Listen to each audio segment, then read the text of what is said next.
देख रहे हैं वॉइस ऑफ हरियाणवी, मैं हूं सुदर्शन। कोरोना के मरीज लगातार बढ़ रहे हैं, लगातार वायरस अपने पैर पसार रहा है और इसको लेकर रोहतक प्रशासन की क्या है अब तक की तैयारी, इस पर बात करते हैं रोहतक के उपायुक्त आर.एस. वर्मा से। सर, आपसे जानना चाहेंगे, वायरस लगातार बढ़ रहा है, 280 से ज़्यादा पेशेंट रोहतक के हो चुके हैं, क्या तैयारी रोहतक प्रशासन की है? अब तक जिला रोहतक में 307 केस पॉजिटिव डिटेक्ट हो चुके हैं और जिला प्रशासन पूर्णतः तैयार है। 307 केसेस में से हमारे 66 केसेस ठीक होकर के घर चले गए हैं और 54 केसेस हैं वो हमारे पीजीआई में एडमिट है और रेस्ट ऑफ केसेस में से 6 केसेस की डेथ हो चुकी है, जो ज़्यादातर हमारे यहाँ बाहर हुई है ज़िले से, दिल्ली में और दूसरे स्थानों पे वो लोग यहाँ के रहने वाले थे। इसके अतिरिक्त जो हमारे बचे हुए केसेस हैं उनमें हमारे होम क्वारंटाइन किए हुए हैं, होम उनके अपने घरों में ही आइसोलेशन में रखा हुआ है और उसको ऑब्जर्व कर रहे हैं।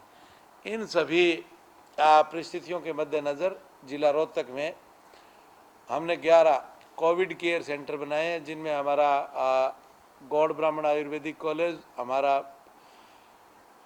बाबा मस्तनाथ आयुर्वेदिक कॉलेज और ये सारे मिलाकर के 750 नंबर ऑफ बेड्स का हमने प्रबंध किया हुआ है। इसके साथ साथ 2 हमारे क्वारंटाइन सेंटर भी बनाए हुए हैं, जिनमें जो लोग बाहर से आते हैं, फ़ौरन से हमारे हरियाणा के जिला रोहतक के रहने वाले, उनको रखने के लिए हमने होटल्स का रिजर्वेशन किया हुआ है, वो पेड क्वारंटाइन सेंटर है। और नॉन पेड के लिए हमारा बाबा मस्तनाथ कॉलेज में हॉस्टल को बनाया हुआ है। इसके अतिरिक्त जो हमारे सीवियर केसेस हैं वो उनका जो हमारा परसेंटेज है वो 2 से 3-4% केसेस हैं, ज़्यादा नहीं है। इन सब से निपटने के लिए हमने ऑक्सीजन बेड्स और वेंटिलेटर, इसकी पूर्णतः अच्छी व्यवस्था की हुई है। हमारे तीन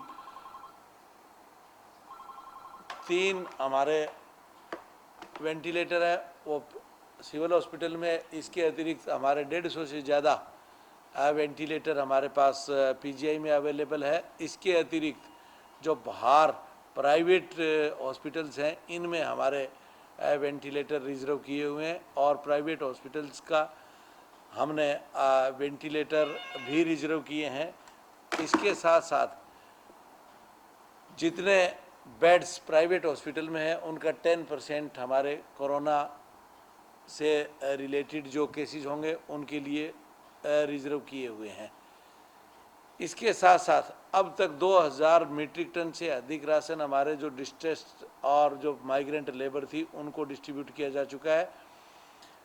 65,000 से अधिक हमारे अदर प्रायोरिटी होल्डर कार्ड्स वाले हैं, उनको राशन वहाँ से दिया जा रहा है। इसके साथ साथ हमारे जितने डीआरटीएस हैं, डीआरटीएस में 6,000 से ज़्यादा लोगों के राशन टोकन बन चुके हैं, उनको राशन हमारा मई और जून और कुछ लोगों को अप्रैल का भी मिला था क्योंकि बाद में कार्ड बने थे।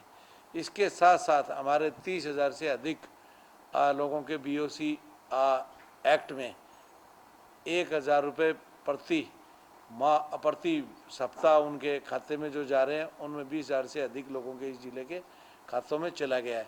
इसके साथ साथ 38,000 हमारे बीपीएल, 38,752 हमारे बीपीएल हैं और इन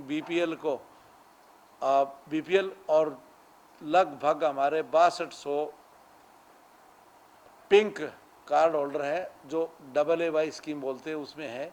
इन सब लोगों को राशन समय समय पर बट रहा है।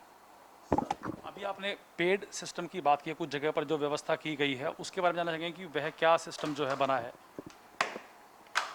जो लोग फॉरेन से हमारे स्टूडेंट या फॉरेन में रहने वाले हमारे हरियाणा के मूल नागरिक जो जिला रोहतक के हैं वो जब वापस लौट रहे हैं तो उनको एक गाइडलाइन और प्रोटोकॉल के मुताबिक उन्हें क्वारंटाइन किया जाना है और क्वारंटाइन कर रहे हैं। जो लोग फॉरेन से आते हैं वो आकर के होटल्स हमने रिजर्व किए हुए हैं, उनमें वो पेड अपना रहेंगे, उनकी पेमेंट करेंगे।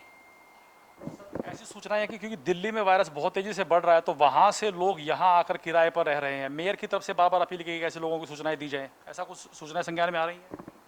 इस प्रकार का मामला हमारे संज्ञान में नहीं है और इस पे पूरी निगरानी रखे हुए हैं।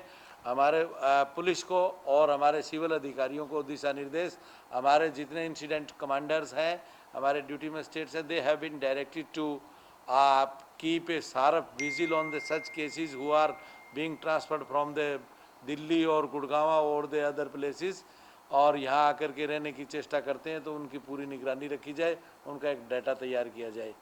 इसके अतिरिक्त सरकार के दिशा निर्देशानुसार सुप्रीम कोर्ट में एक याचिका दायर हुई थी 6 ऑफ द 2020 सुओमोटो टेकअप हुई थी, तो उसमें हमने सभी खंड अधिकारियों के कार्यालय को हमने कंट्रोल रूम बना दिया। जो लेबर बाहर जाना चाहती है, अर्थात यहाँ से अपने जाना चाहती है या बाहर से जो आना चाहते हैं उन लोगों के लिए, तो उनकी व्यवस्था तालमेल करवाने के लिए हमने रखा हुआ है। मजदूर बहुत सारे बहुत तेजी से बाहर गए थे, क्या कुछ मजदूर वापस लौटे हैं? उद्योगों की स्थिति सामान्य हो सकी है अभी तक? हमारे एक सर्वेक्षण के मुताबिक हमारे जितने इंडस्ट्रीज़ हैं उनमें 85% से अधिक, 85, 86, 87% तक हमारी जो लेबर है, वर्कर है, वो काम पर है।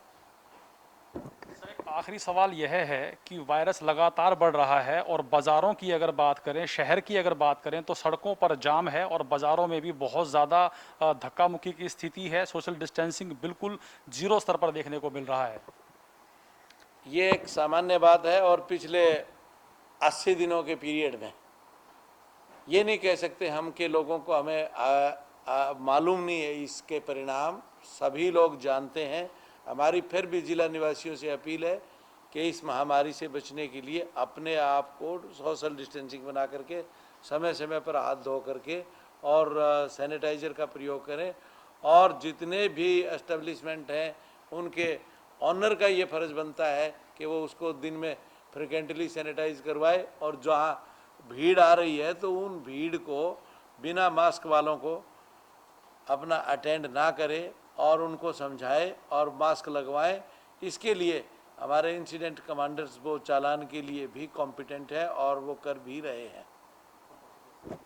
तो ये थे उपायुक्त RS वर्मा जो बता रहे हैं कि जिले में क्या इंतजाम किए गए हैं और साथ ही लोगों से अपील करते हैं कि सोशल डिस्टेंस बनाए रखें, बार बार हाथ धोएं और बिना मास्क के अगर ग्राहक आ रहे हैं तो उन्हें मास्क दें, उन्हें समझाएं कि वो इस वायरस से बचने के लिए सावधानियों का प्रयोग करें। आप बने रहिए हमारे साथ। नमस्कार।